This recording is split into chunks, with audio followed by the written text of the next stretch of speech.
Hi guys, welcome to another episode of The Floral Chair.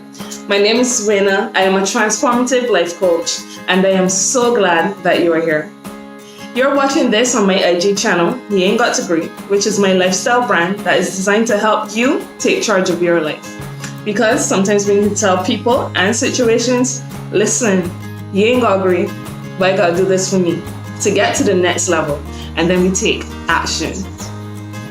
The floral chair is a chair with flowers. It's in my home.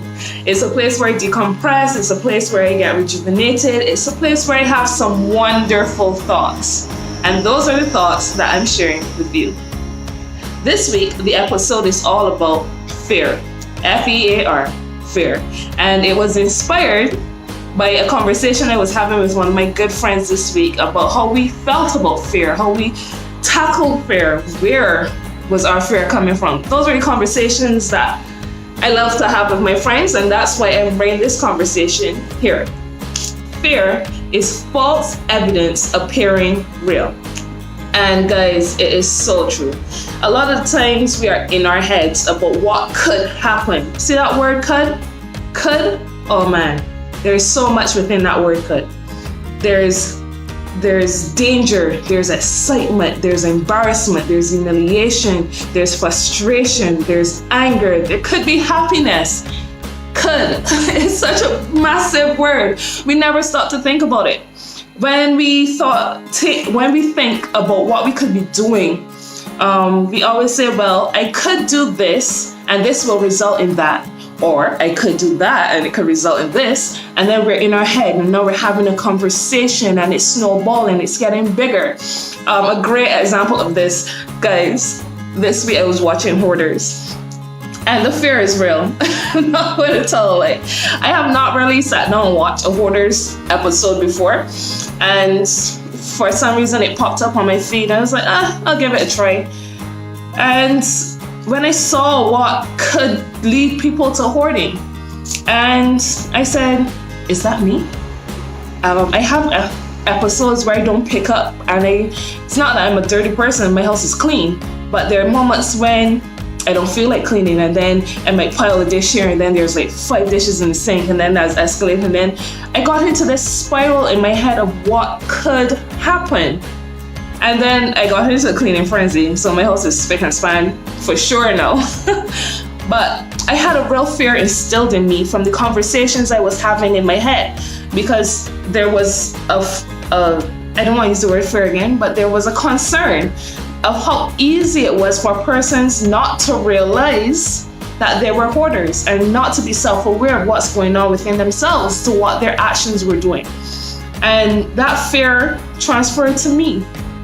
So I had that could conversation, which was, I could leave this here, but then it was spiraling to 4 more being there. And then that was going to go to me having a house where I can't walk because everything's towering, and it became too much, the pressure. So within that word could, the fear, it mounted on top of another, on top of another, on top of another, and it became too much. Now, fear has...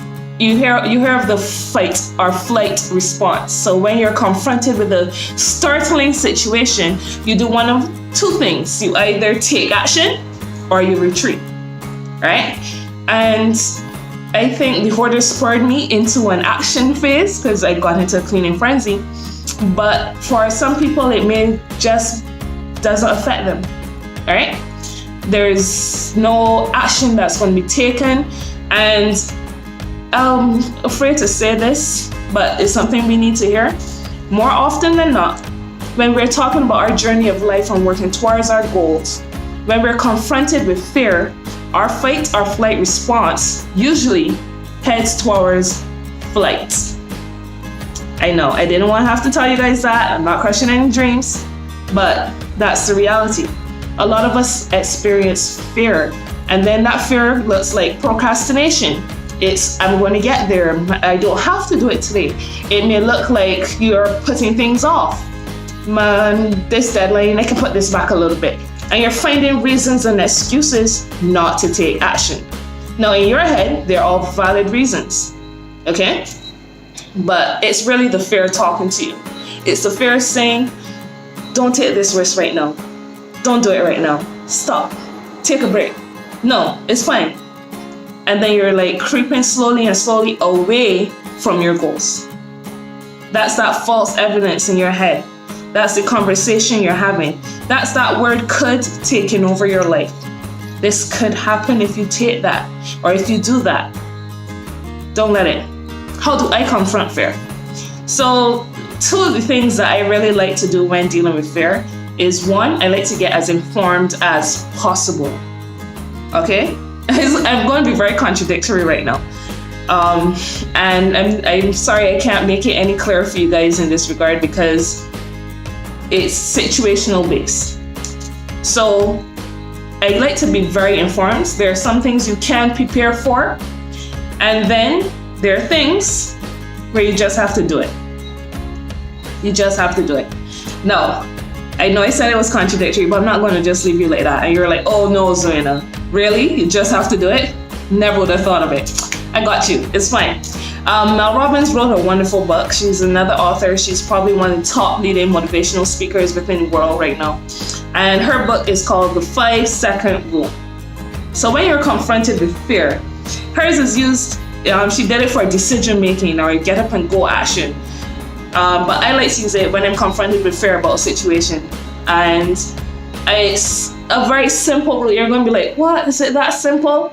Not going to get into the mechanics of it here now. I do recommend reading the book. It was a wonderful read. I will say that it works. So you can try it for yourself, see if it fits in with your routine. So if you're like me in the get up and go category, it's hard because you're in fear. Duh. But what you're going to do, you're going to count 5 seconds backwards from 5 to 1. 5, 4, 3, 2, 1, action. That's it. That's it. Don't give yourself time to think about it. Get up and do what you know you're supposed to do. And then you know what's going to replace that fear? Effort, accomplishment, sense of pride. If you do hit failure, it may not even be as bad as you were thinking. Remember, that false evidence put it at the worst possible scenario. It could be something within your control. So, don't give in to fear. Get real evidence, which is become informed of what you're doing so that you can take away some of the fear. Confidence comes from information. Confidence comes from knowing what you're about. Confidence comes from being grounded. And confidence is the natural enemy of fear. Right? And then if you're like me and you gotta just do it, then you can try the 5-second rule. See if that helps you. Remember, it's 5, 4, 3, 2, 1, and go. I hope you guys enjoyed this week's episode of The Floral Chair. I am hoping to bring it to you again, so you'll be tuned in. And remember, this is a conversation, so feel free to leave a comment at the end. I read each and every single one of them. And I really want to hear from you. How do you handle fear? What gives you fear? What does your fear manifest like? Like, is it something where you go, no, and you freeze up? Or do you get chills? Do you have endless conversations like I do in your head? Like, what's fear looking like for you? Share your tips. Someone else may be interested in it. I know I will be.